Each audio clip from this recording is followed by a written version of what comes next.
Welcome to the channel, folks. Clunkers and Classics, where it's going to be, I don't know, off and on raining there today, so I don't know how much I can get done. It's like 70 degrees out though. Yeah, last few days been like 81 and then 82. Hot. And then today's like this, and then tomorrow's supposed to be a storm coming through. Don't know exactly when. But anyway, we'll get rolling on this video here. Have to stop when it rains. Okay, last episode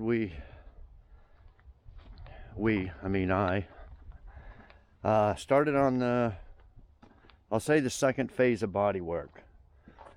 Because when I first started working on it, I fixed all this rotted out window frames and did a patch panel on the other side and patch panels on the bottom of the fenders and bottom of the spare tire deal here. So, and then of course I did the mechanical, engine and interior and all that afterwards. But now we're at the point where we're going to start the body work and finish it and paint it all, and without being distracted by anything else, because everything else is like 99% done.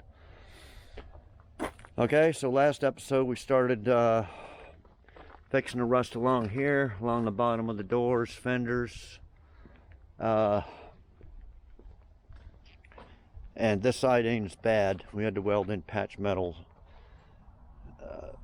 patch in pieces of metal on the other side. This side's not so bad, although there is little rust bubbles. So we're going to grind all them down. But what we're really going to do is strip the whole car down to metal and start over. It's the only way to do a car right, is strip it right down to metal and start fresh. Now this car, well, it's not bad being 50, what is it now, 55 years old. Original paint's red. There's a lot of red here. And then at some point somebody painted it purple, probably same color as my Le Mans Hugger, or that Hugger, plum crazy purple. And then I don't know what they done. They didn't like that or something, and they started sanding and priming it. Now I did all this area here. We did all that, so I didn't stripped all it down to the metal in behind the door handles and locks and stuff, and weather stripping, and I painted that black. But as far as this primer and stuff, primer on the fenders and stuff, I don't know. I don't know what they were trying to do. Are they going to change colors again or what? So it's got to be all stripped down the metal,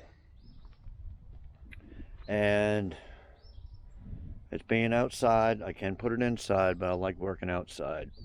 So we're gonna have to do like one panel or two panels at a time and prime it before the end of the day, so it doesn't get rain or dew or something on it and start rusting. So that's kind of how we're gonna do it. Okay, we'll start with the worst spots. This fender's pretty bad, but this side is the worst. And yeah, I should probably have bought new fenders or got used fenders, but they're fixable. So what am I going to do with the fender? Fix it and sell it, fix it and keep it. So we're going to start with this fender. It's got all this, all the old Bondo here, and we're going to grind it all out. And it's all warped and dented. We're going to have to bang it out best I can. Although I got the wheel well in there, it's going to be really hard to get it perfect. So this fender's going to look like, it's going to have a big old skim of Bondo all over it. All the panels are. The doors and stuff don't look that bad, but they're going to have dings and crap on it from 50. Well, it's been sitting since 91, so from 68 to 91, I'm sure it's accumulated a lot of dings and dents. And with all that Bondo, it's been fixed before. So that's kind of what we're going to start with, I guess, is the fenders. But And in one video, I don't think this one, we're going to do the whole back end here. Strip all this stuff off, strip it down to the metal, prime it, and probably paint it, because I want to paint all inside the jambs here black, all under here black. We're going to take the bumper tail lights out, paint all that black, and then kind of put it all back together. It's been whacked here. I fixed some of it a little bit, but it needs to be pulled out in behind this tail light. I got new lenses, but not chrome. So anyway, we're gonna do that at some point. Okay, so it's running, driving, and half legal. I got insurance on it, waiting on the title, getting a court order title. About another week, guys. Once that title comes in, we can drive it on the street, on the highway, test it all out, see how good it drives, see if the overdrive works, you know, stuff like that. Because I didn't get to test anything out in the truck that the drivetrain came out of, because it was the rear end was blown. So we'll test out the transmission real good. Well, I kind of tested it by jacking it up and spinning the wheels, and it seemed to shift through all gears. But just for a good test, see how it rides. Did a makeshift alignment last episode. We'll see how good that holds out. Yeah, if it doesn't, we may have to bring it in for an alignment to a shop. Got the tires balanced, should be no problem with that. So yeah, it's all ready for a real road test. Won't be this video, because it's going to be another week before I get the title. A couple days to go get the tags and stuff. So that's coming up, maybe next video. Okay, so last video I was driving around the property, had the window down. I went to roll the window up, and oh, it started going down. Something happened with it. Regulator or something broke. Have to tear down this door panel again and check that. Whatever it is, we're gonna have to, it'll go up with your hand, see, like that. So we go 2 steps forward, now there's 1 step back. Now the one gas gauge that wasn't working, it didn't do anything. Oh, there it goes there.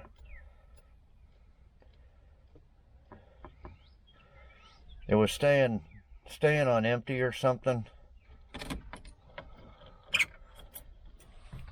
So I put a few gallons of gas in each tank, but when I started driving it, it started moving. It actually was reading accurate when I moved. I guess it moved the sender up. See, the 2 senders in the new gas tank I had to bend them to kind of look like they were gonna work. Maybe they're just bound up just a hair, and once you move it there, it'll move. So anyway,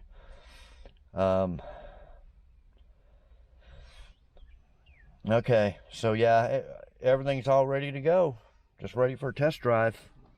Other than the paint body work, now we're gonna have to I said we'll do the window regulator, tear it down, see what's, I've never had one broke, but see, I had a brand new handle on here and it just didn't fit quite right in there.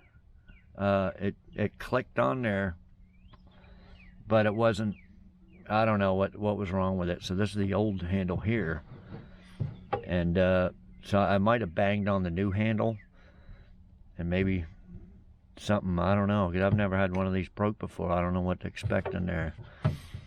But anyway, we'll get that fixed. I got the 4-door Nova.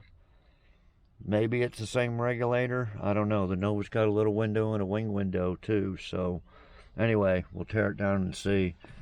And the other thing is the sunroof. Don't need it for a test drive or nothing, but here's a button for it here, and it's getting power in, and the motor's back here somewhere.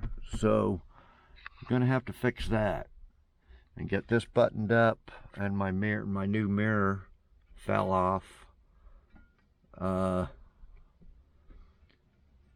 I was banging that around too. It wouldn't fit right in here, and banging around, twisting it, and I put a little shim or something in there, and anyway, the thing fell out. Here it is here. It was held in by little contact cement, and I put some more cement or something in there and it didn't hold, it fell out. So anyway, I'm gonna fix these two things here and get that all buttoned up, and then I think that'll be it. I got all the little stuff, other than I really like to bleed the brakes a lot better, but we'll try something. And then of course the last thing I've been delaying is the AC. Put some of the AC parts there. Not too worried about it right at this moment. Oh, here comes the rain.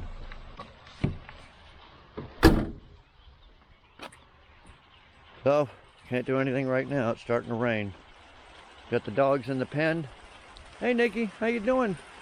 How you doing, girl? How you doing, Nikki? Nikki's such a good girl. Such a good girl. And Puppy, how you doing?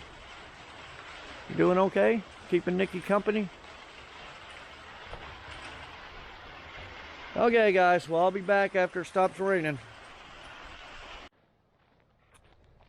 Okay, guys. Here's a horse that I think kicked Nikki.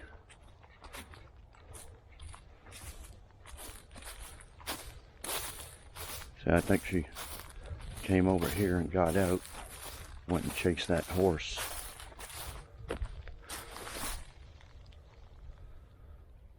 See him sitting right there. And I think she chased him, and he must have kicked her, popped her eyes out. Puppy usually barks at that horse, but can't blame the horse. I mean, if it thinks it's being attacked, it's gonna kick. Anyway, just thought I'd show you that. I mentioned that last video, that if he came out, I'd show you. But yeah, he's been there since I've been here, about 5 years. Okay, I'll be back. Okay, guys, on this door, this little, usually they have a round bushing plastic type thing that goes in. See this? That holds that in, but this one doesn't. And I just looked at the 68 Nova, it doesn't either. So there's something,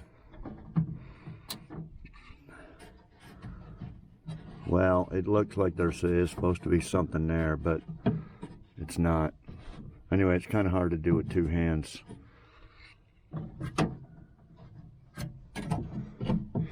See, it's supposed to, see, that's what it did, it popped out.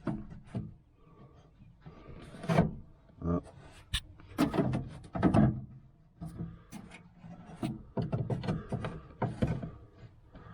It's barely in there.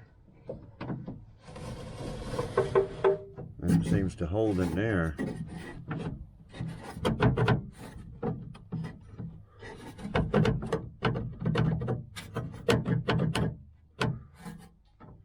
But anyway, that's what it did. It popped out. So, see. There must be something in there, but I just looked at the 68 Nova parts car, and it doesn't look like there's anything on there, but there must be a really small bushing or something.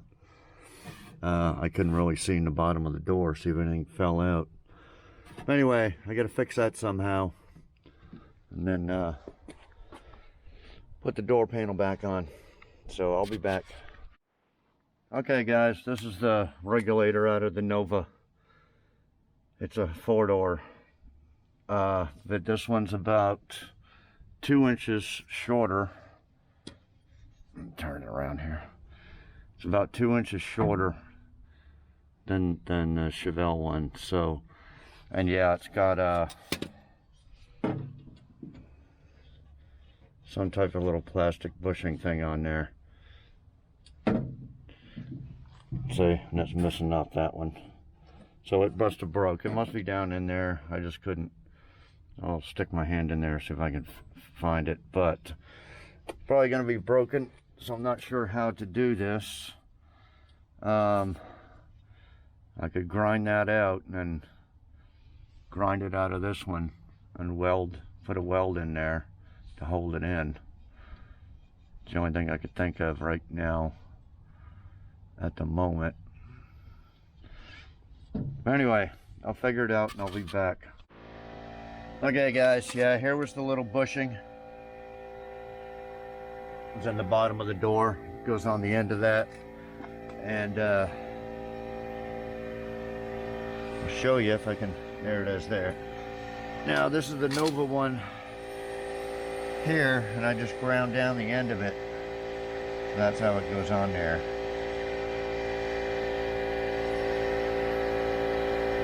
See, that goes in there like that. It's kind of like a rivet. So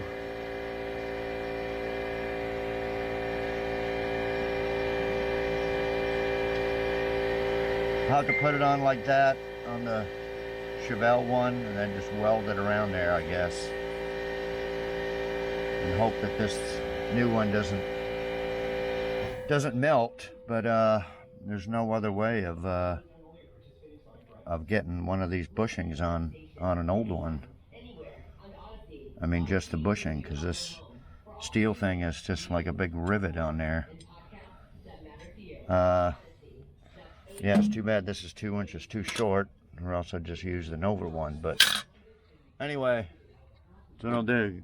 I'm going to grind that out and weld in this one. So I'll be back. Okay guys, it's the next day. I tried what I was saying on the other last clip. Put this deal on here and weld. Well, I did, but what it did was it melted the little plastic slider thing.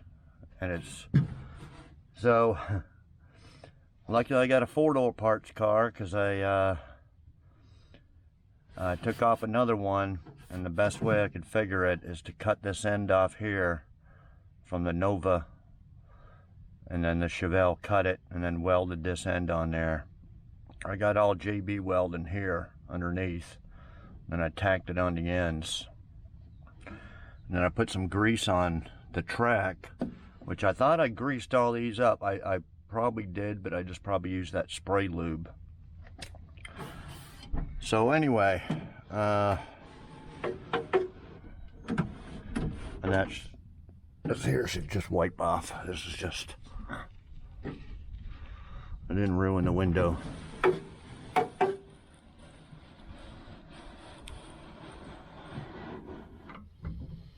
And that's okay. So I think that's fixed. First time I had one of those plastic clips break like that.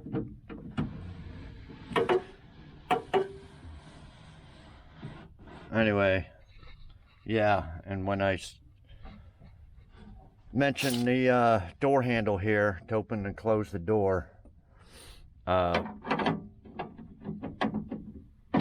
it would, probably can't, there's a rod that goes from here over to the latch, and for some reason you'd open it and the rod would move, but it just needed just a, you know, an 1/8 of an inch more. So I had to unbolt this from these 3 holes here and move it over so it'll open. I did that a while back. Okay, so yeah, I put the door panel back on and we'll move on to something else. Supposed to have a big storm coming in, I don't know, 3, 4, 5 hours from now. Doesn't look bad now. It's friggin' 80 degrees again. But it's just a line of, I think it's 10 to 15% chance of a tornado and baseball size hail. And great. I got these carports to put the cars underneath for hail damage, protected from hail damage, and now I got all these ones out here now, GTO. And anyway, I've been here about 5 years. We've had hail, but so light that it did no damage. But we'd always get them warnings, here comes baseball size, here comes softball size. And I just lucked out. I'm just in the right little area where it just misses us. At least for the last 5 years it has. So, got to cross my fingers and hope that these cars here will be protected, but these ones here won't. I don't care about the junkers back there, just all these cars. Okay, so yeah, that's supposed to last from 3 o'clock, 2 o'clock, 3 o'clock till 7 or 8 o'clock tonight. So it's supposed to, it's not going to be over top of this area for 5 hours, but the whole area. It's coming in from one side, leaving through the other, whole 5 hour period. So when it comes over here, who knows, it may last 15 minutes or 30 minutes. But anyway, it'll probably knock the power out. We had a storm come in a few days ago, but I caught the tail end of it. But it was late at night. It was about 10 o'clock at night, and all of a sudden the storm hadn't even started. Just little winds of 30 mile an hour. But in the center of the storm, it was like 80, 100 mile an hour. But we caught the tail end of 30 mile an hour, and sure enough, the power went out. But I went to sleep, and when I woke up, power was back on, and no storm damage, so it didn't hit. That was last week, and now this week, here's another one. This happens here in the spring. It's now March. All the cold weather's gone, but now we got to worry about tornadoes, hail, damaging winds. I think these carports are good for, I don't know what they said, 180, 200 mile an hour, something. And that's why I mentioned before, I put all the concrete around the edges. Now this property, people are saying, why don't you put in the stakes? This is rock. It's rock underneath here. There's very little dirt. It's all rock. And it's very hard to pound anything. See, when these guys put up these carports, you put in these stakes here, and they didn't go down very far, 6 inches maybe, and then they hit rock. I've seen a guy was just pounding and pounding and pounding. I was like, man, you're hitting rock. That's just the way the property's made. So that's one of the reasons I put this concrete around the edges here, to hold it down, because the stakes wouldn't. I mean, you'd just luck out if you hit in between the rocks, but it's very unlikely. So yeah, guys, I can't put stakes around the wood that are. That's why I was going to mix up some concrete and just pour concrete along the edges, because the stakes wouldn't hold it. So I was going to pour some concrete down here. Still might. How you doing, Nikki? Nikki, okay? Doing okay with Puppy in there? How you doing, Pup? Puppy okay? Puppy seems to like it in there. She doesn't cry to get out or nothing. Got her all her toys. And okay, so I just thought I'd mention that, guys, because I don't know if I can show you all the rock. If you walk out here,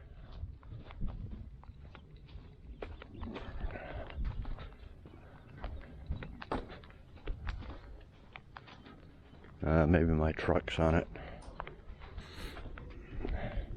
There's some rock there, rock here, rock, all rock. See, this is what's underneath the place, and I've got piles of it. There's a pile over there. This is all before I bought the place. When they dug three septic systems in this place, especially on the other side. They put in 2 500-gallon things, and it cost an extra $7,000 to dig up that rock to plant those 2 500 septic tanks. So there's a big pile of rock. They're all around the place. Down there, and there's a pile over here, there's a pile over there.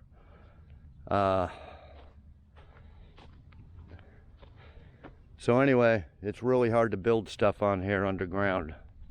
I like to build a big underground bunker one of these days, but I think it'd be, I got one that was built on the property over here, but I'd like to build a big one, but it's gonna be way too much, very costly, can't do it yourself. Okay, I just thought I'd mention that, so I may have to quit here at any time. I'm gonna try probably the sunroof next after this, and then just kind of tinker around trying to get this little stuff fixed. And we'll start on the bodywork, but not until after the storm, because I don't want to leave the bare metal. So we're gonna probably start on the other fender, start on that fender next tomorrow. So today I'll just be tinkering around trying to fix this little stuff and all that. So I'll be back. Okay guys, I've just been spent the last couple hours screwing around with this motor. But it wasn't a motor, this is out of another Jeep. Some motor and some little deal. It actually works off a negative. You connect the negative and it works.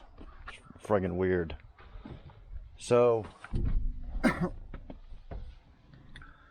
basically I got two wires coming up to this mess here. One negative, one positive. I had it marked right, but when it didn't work before, I reversed it. So I actually had negative to positive, and then positive was coming down into here. It clicked the switch and it one way and it'd go to light up here. The other one would light up there, so I thought that was right.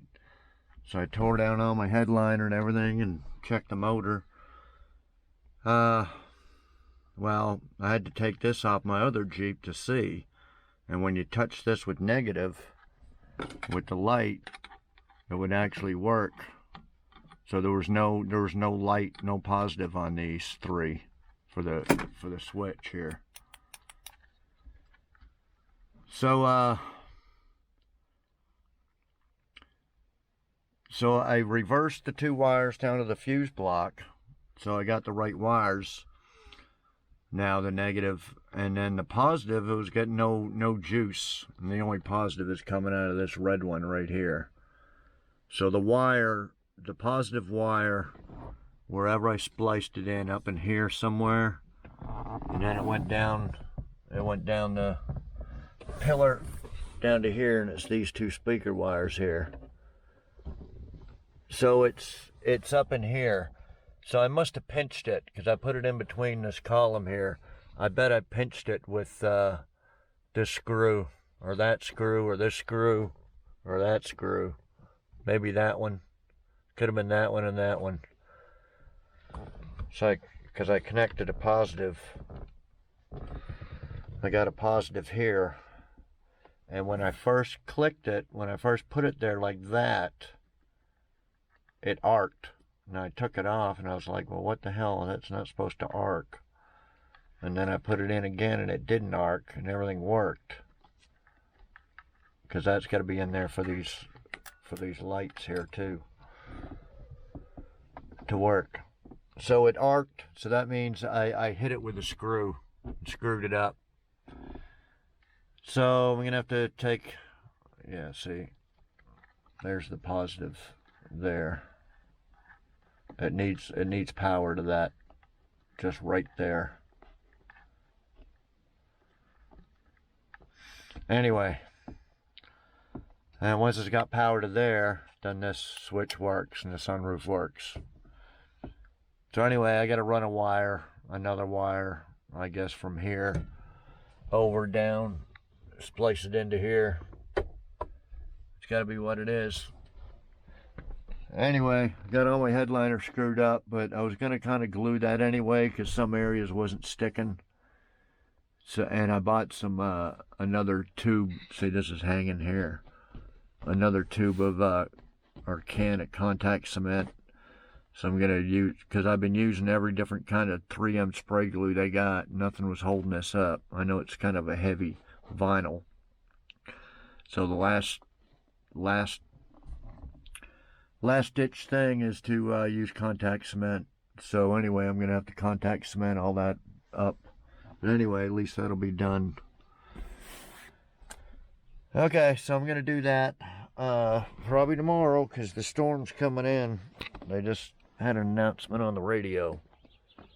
It's coming in, and it said expect hail and wind damage. So anyway, I'll see you tomorrow. A few seconds for you guys. Right in the middle of the storm, guys. Supposed to be egg-sized hail and 60-mile-an-hour winds. It'll last about a half an hour to an hour, so we'll see what happens. I'll let y'all know.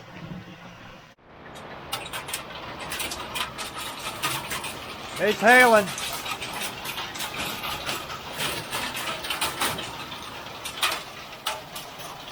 You can hear some real hard banging.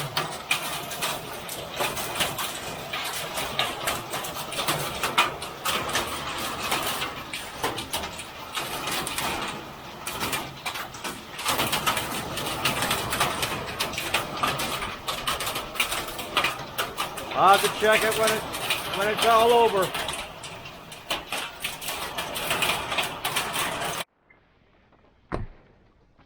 Okay guys, it's been about a half hour since that last clip. It's still spitting out. But yeah, it was the hail was banging there for a couple of minutes, pretty strong. I don't see anything on the GTO.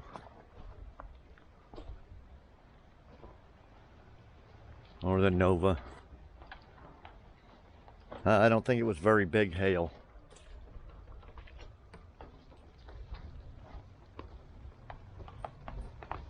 A couple little dings, but I think they were there before.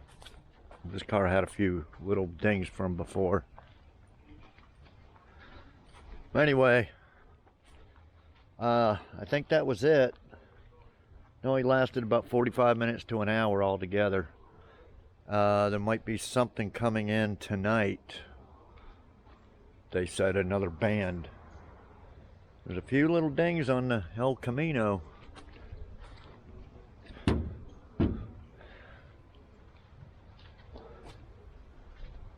Yeah, there's a few. I don't know if they were there before or not. Hard to say. Not too worried about it. Corvette's fiberglass, it's not going to get no damage. Okay, I guess we lucked out. But yeah, a bunch of rain. But all this will be, I told you this property, it's all rock and it's sloped down. This will all be gone by the morning. It'll all sink in and be gone. So, okay, I guess we'll see. The cats, I don't know, one of them got wet. Okay, escaped another, they said there was a tornado. They don't know if it touched down or not, about 10 miles north of here. But yeah, we got right in the middle of it, right in the middle of that band. Usually it skips this area, but anyway, we'll be back tomorrow.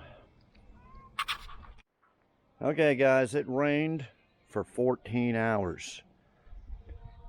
But as you can see, it's all run off. This property, it's no mud.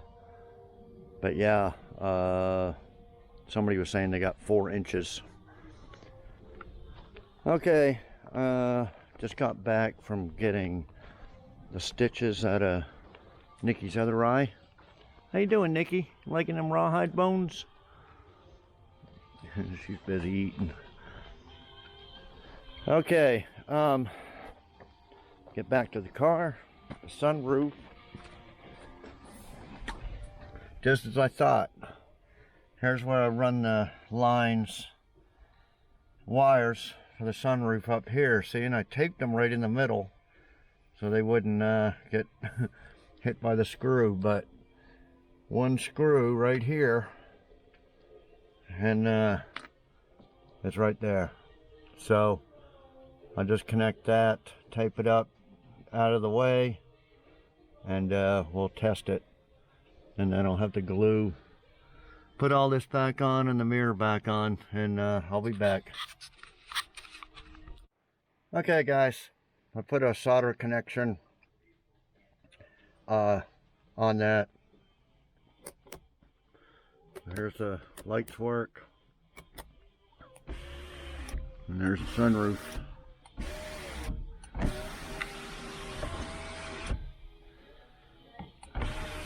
Yeah, I didn't think it was the motor. I've got two of these Grand Cherokees that the sunroof came out of, and never had a problem with the motor. Now I got to touch up that. But anyway, that's that fixed. I contact cemented the mirror on there.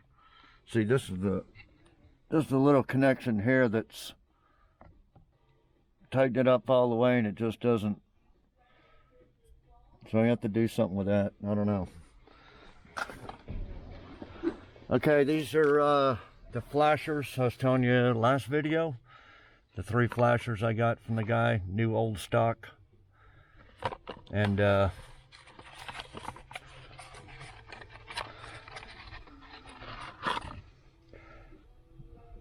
what they are here. Ever flash. It's exactly what's in my 69 Chevelle, and I took it out and put it in here, and it worked great. So yeah, I put one in there. Now I got 2 spares. They're hard to find. Like I said, I tried 9 of those other flashers, and so anyway, I got 2 spares of them. Okay, let me get with this headliner, and I'll be back. How you doing, Nikki? Well, I was going to show you playing with her toy. Where's your toy? There it is. She loves that toy.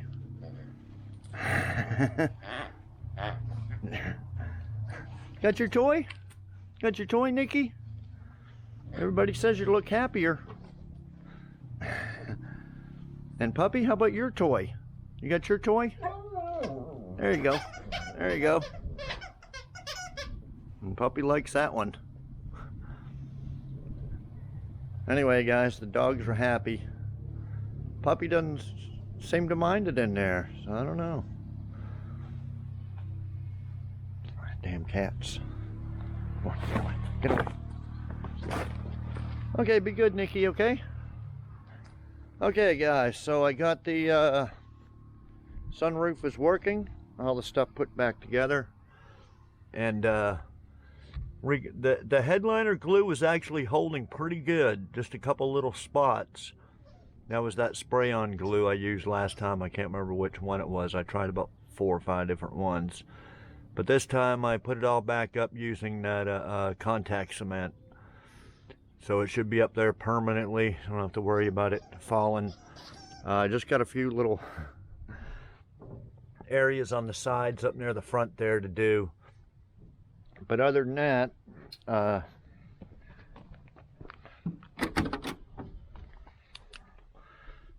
I got the rear view mirror on there. I'll have to touch up the paint, get some more vinyl paint for this area here. But anyway, all that works now. Yeah, it was just a screw went through the wire. Got the regulator fixed, so we went 2 steps back, but now we're back to even. So I guess we better start on some body work, because that's what this series is supposed to be about, is getting the body work done. So I get my grinder. I think I got the buffing pad on it. I'm going to get the grinding pad on it, and I guess we'll do this fender first. This is the worst. All the old Bondo and crap. So let me come back when I get the grinder going, and we'll get all this fender down to the bare metal, except for this little area and this area that I did last time. The rest of it, we got to get her down to the metal and fix the dents, redo the Bondo work. Okay, I'll be back. Okay guys, this is the grinder I use, like the old-timey soft grinding discs, flexible, whatever you want to call them. Okay, I'll do a little bit here one-handed. I can't take a chance of camera getting all full of dust and Bondo and stuff. But anyway, this is what I'm going to be doing.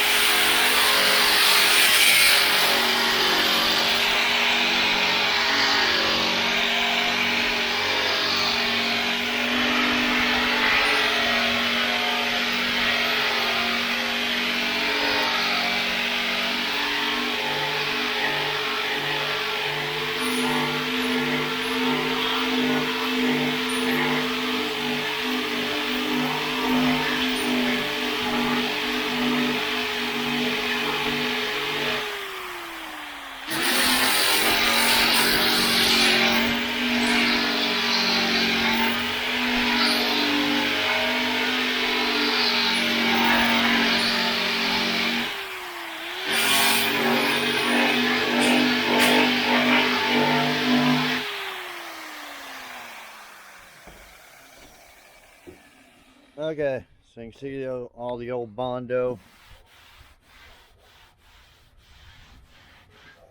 So I'm going to grind it all. Yeah, it's all in here. This is all dented up. See, and this is still a big dent right here, so I don't know if it got fixed and then dented again. But anyway, I'm going to grind down the whole fender like that till it's shiny metal, and I'll be back.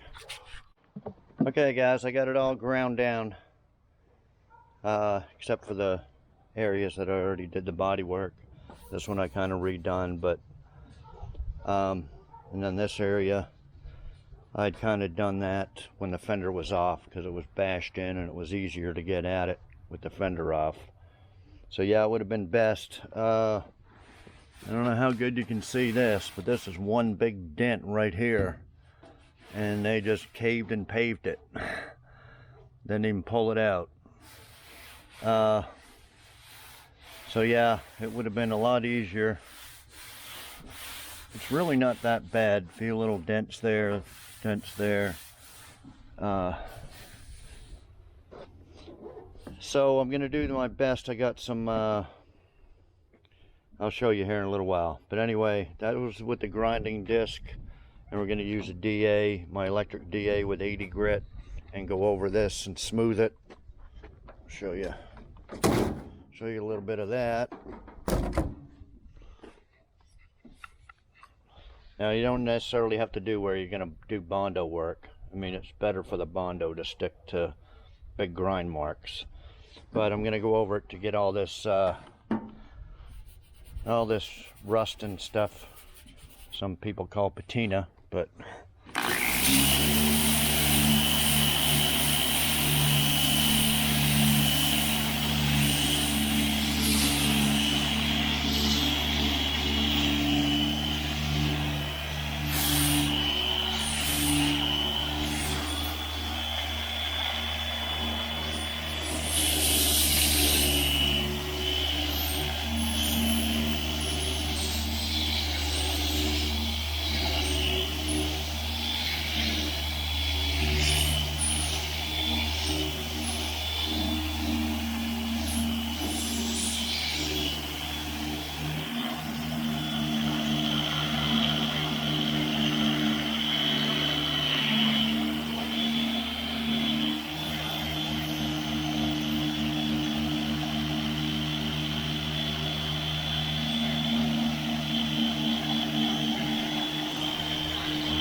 okay, so you can see how the 80 grit's taking all that off.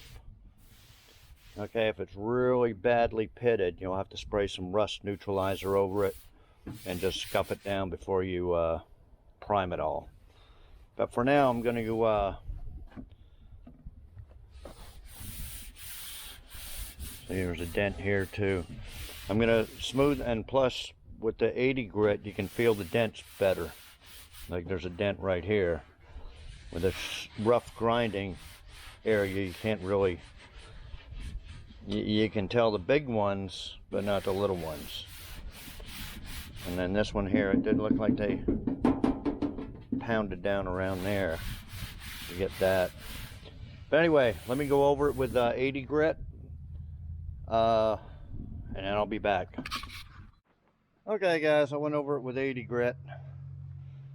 There's that little area that, yeah, I think they had used dent puller with holes, and it was all screwed up there. I'd ground that out, re-welded it, put a little bit of Bondo while the fender was off. Now, it would have been a lot better to fix it, everything while the fender was off, but okay, so we got this big dent right here, and I'm gonna bowed out here from this going in here. It's coming out here, so I'm going to use these rods here and a hammer, get on the inside of the fender and beat that out from the inside, as long as the cold air intake and stuff ain't in the way. But I'll do the best I can here. Okay, other than that, there's just a dent there. This one here, there was a dent. It's a little, it needs to be tapped a little bit here.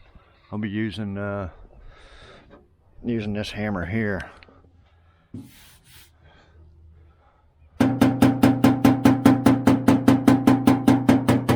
Around like that, and right in here. So you just got to do that, work around it, work around the dent. Other than that, there's maybe a little one there. All this from here up is okay.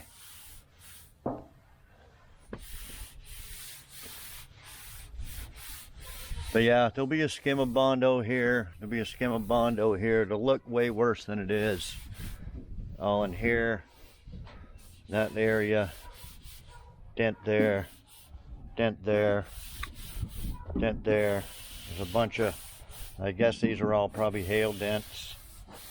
And then I did this when I was trying to line this hood. I had a block of 2x4 there, and I was hitting it with a hammer, and it slipped. I got that, and then that's the antenna hole. We're gonna need to smooth that out. Little dent there, little dent here. There was some little bit of Bondo there. Okay, so yeah, let me get this main dent out. Many ways you can fix a dent: get it from the back side and pound it out with a hammer or one of these rods, which I'm going to attempt to do, or you can get the puller with the little copper deals that, you know, spot weld in. Then you use a hammer and pull it out. But those are several $1,000s, and I don't have one of them. Well, they're probably a little bit cheaper nowadays, but when they first come out, they were about $5 grand. So I'm not going to buy one of them because I don't do enough body work. If I was doing this every day, I would. But or Rich Lagoon Squad, they just bought a, or they didn't buy it. They got it sponsored. So, or the old style is to drill holes and use a dent puller and just with a screw, and it screws in there and pull it. But then you're exposing the back side of it to rust and stuff. Although I'll do it occasionally if you can get at the back side and you just spray some paint in there, so it won't rust. But then you got the Bondo going through the holes, and Bondo will absorb moisture, so you gotta either paint that or use the fiberglass reinforced Bondo that's waterproof. Okay, so that's the way you fix a dent. These little dings and stuff, you just spread it over there. You don't sit there and buy a several $1,000 paintless dent repair thing and spend hours trying to get a little ding out. A little bit of Bondo. This old Bondo has been in here for at least 32 years, probably longer, and it wasn't cracked or nothing, and they did a lousy primed over it, so it lasted that long without all cracking and being rust under there. So if you do Bondo right, it'll last forever, guys. So don't worry about it. Don't worry about them idiots that are, oh, don't ever use Bondo. Bondo, my car doesn't have Bondo in it. Yeah, bullshit. Bullshit. Every fucking car's got Bondo in it. Well, any old car has got Bondo in it, and believe me, they're lying if they're... But you can spend hours and hours and hours and thousands of dollars trying to get little stuff out without using Bondo. Or you can sit there and use 20 coats of primer. Prime it 5 coats, block it 5 coats, but then you got a big old thickness of primer on there, which is worse than Bondo. Big old thick primer will crack. So don't fall for that. Oh, I worked it out and primed it and blocked it and primed it and blocked it and primed it. Yeah, well, that's worse. Little skim of Bondo ain't gonna hurt nothing, guys. So, because this car's gonna have plenty of Bondo, and there was one idiot on there a couple of weeks ago. What'd he say? Something about, oh, it's a Bondo bucket and fix stuff with Bondo and JB Weld. Well, you know, I blocked him. So yeah, it's gonna look like a Bondo bucket, but it's gonna last. Believe me. I showed you my black truck. See this? See this? I had this parked on the street in front of my house when I lived in the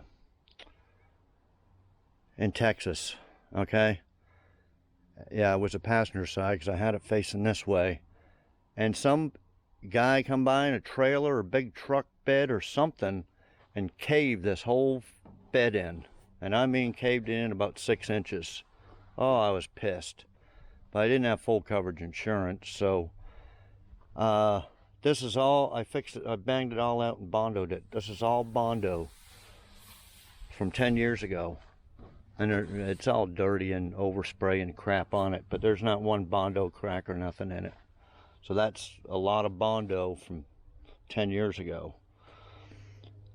And it got bent. I was moving an old van around, and I don't know what I did, but it pushed the van and it bent in the bumper. There's the remnants from it here. Bent the bumper, and the whole quarter panel was bowed out.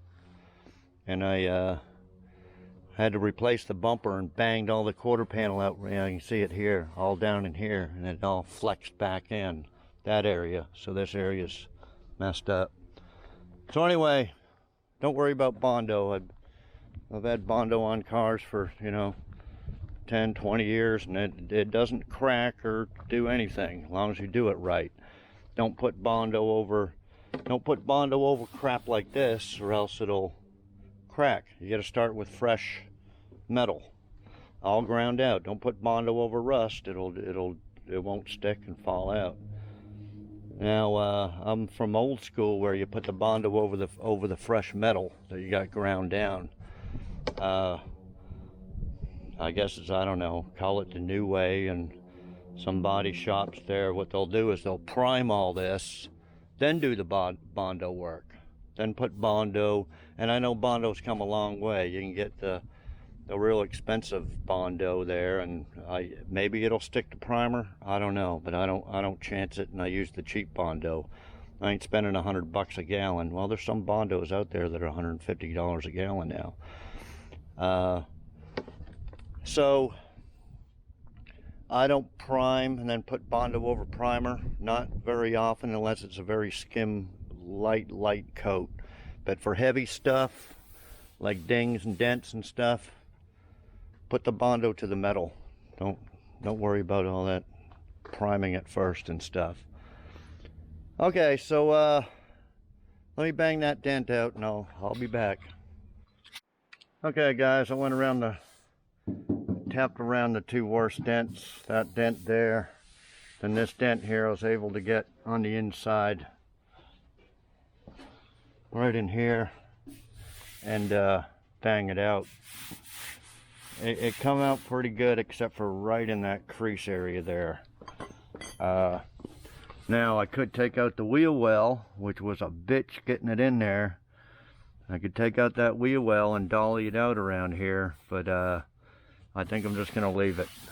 Like I said, it was in there for 32 years without cracking or rusting behind it. So okay, so I'm gonna mix some Bondo up. You kind of want to do the big areas first, because you're gonna have to put multiple layers on it. So we're gonna get some mixing Bondo. Just take it out of the can, put a little hardener in it, mix it up real good, and wipe it on there. So let me do that, and then I'll show you how I use a file called a cheese grater, and you file it down kind of flat. Then you can put on another coat. You'll see the low spots, and then just keep putting on the coats. Then we'll sand it and go over all the dents on it. So I'll be back in a minute. Okay guys, here's some Bondo mixed up with some hardener. I've been mixing it up. It's hot as hell out, so if it's hot, put in less hardener. Cold, put in a little bit more. Okay, so we're gonna spread that and push it in real good. You don't want no air pockets or nothing. So just spread it.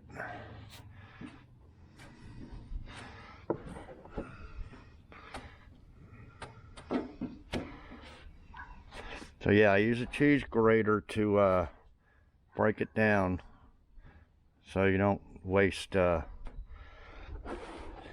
lot of sandpaper. See, in these areas like this, going to be a lot of skimming, and that's why it's gonna look like a lot of Bondo, but it's really not after it's all blocked down and everything.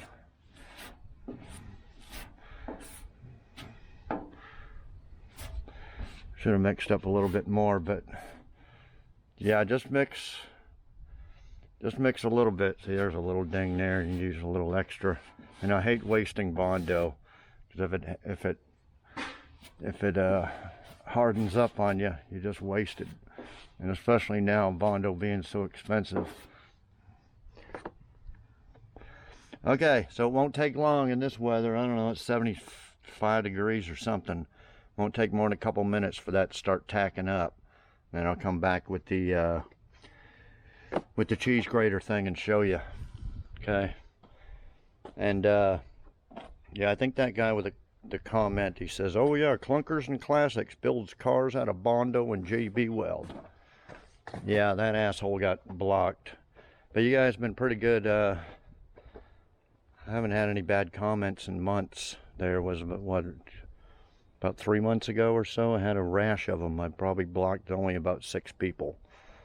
But just assholes like that, they're out there, and they just keep, every video, just keep pounding away the stupid fucking comments. But anyway, it's been a lot better, guys. I haven't had none lately, so in the last few months. Okay, so I'll be back in a minute. Okay, it's literally been about 30 seconds. Anyway, you can get these at any auto supply store, and this ain't very good. I haven't got any real good ones, but it should be enough to, so you just kind of want to go over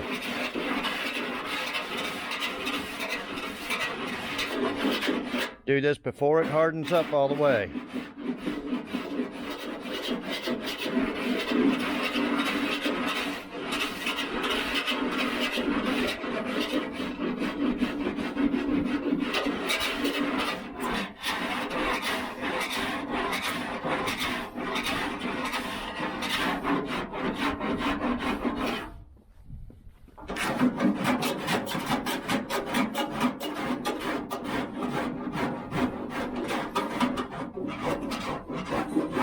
It's going to save you a lot of work and a lot of sandpaper by doing this.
Okay, so you can kind of see there's still a little low spot there, a little low spot right there. So you put a little skim along there, a little skim there, and of course I still got this dent here to fix. And pretty much that's the way you do it. Just get it all kind of contoured down, and then we'll go over it with the 80 grit DA there. And then after that we'll block it. But let me get some more Bondo on all the dents and dings, and I'll be back. Okay guys, I cut it down with 80 grit, my DA. Usually I just buy a roll of 100 of these. They come in a roll of 80 grit and then 180. Go over it with 180 before you prime it, and then after it's primed, put a guide coat on it, block it all down with 180, and then prime it again, and then it's just needs to be scuffed down and painted. So I went over it with 80, and then I used the same roll, just cut off a piece of 80 grit like that on a block, and block it all out. You can get, I got a big block like this, and then a smaller one, but for big areas you use the big block, and just keep blocking it down.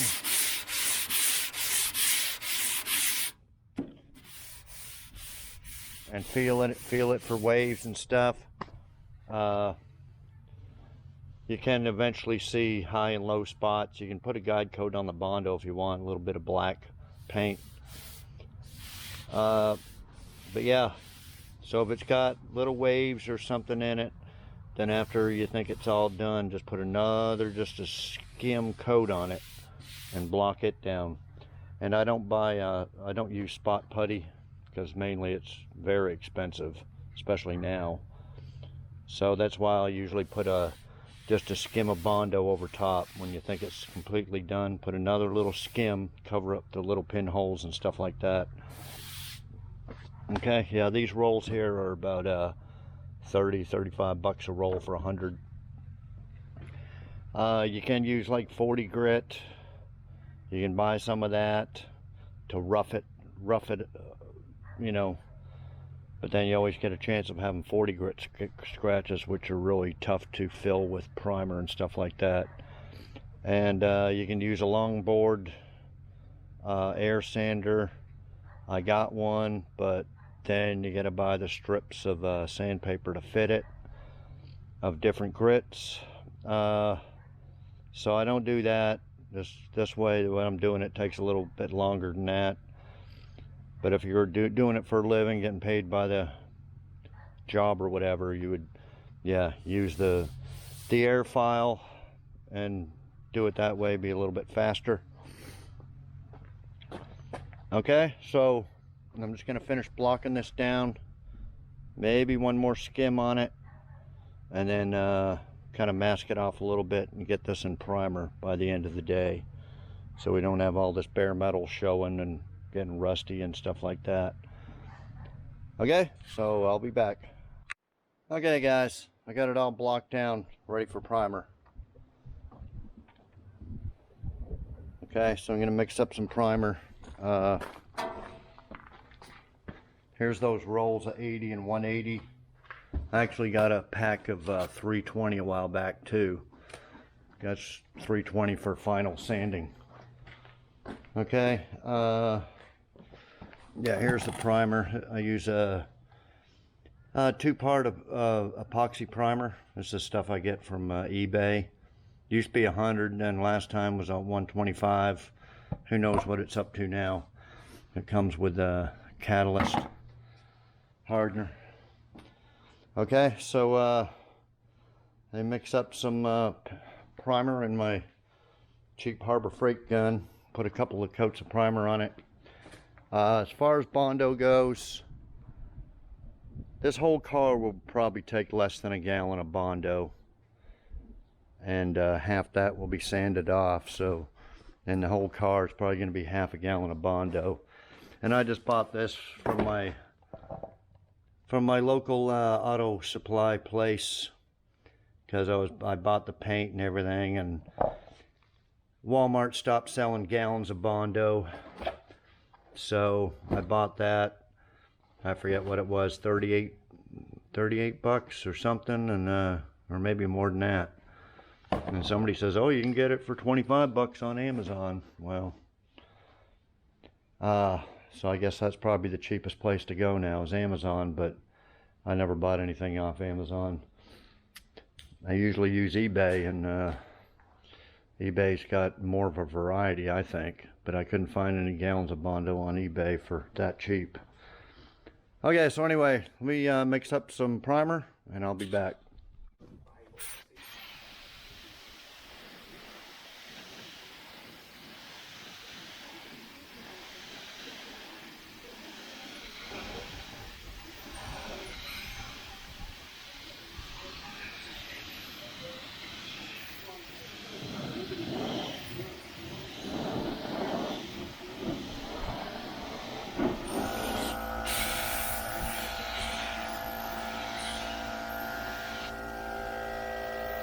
Okay guys, you got the hint. I'm going to give it a couple coats and I'll be back.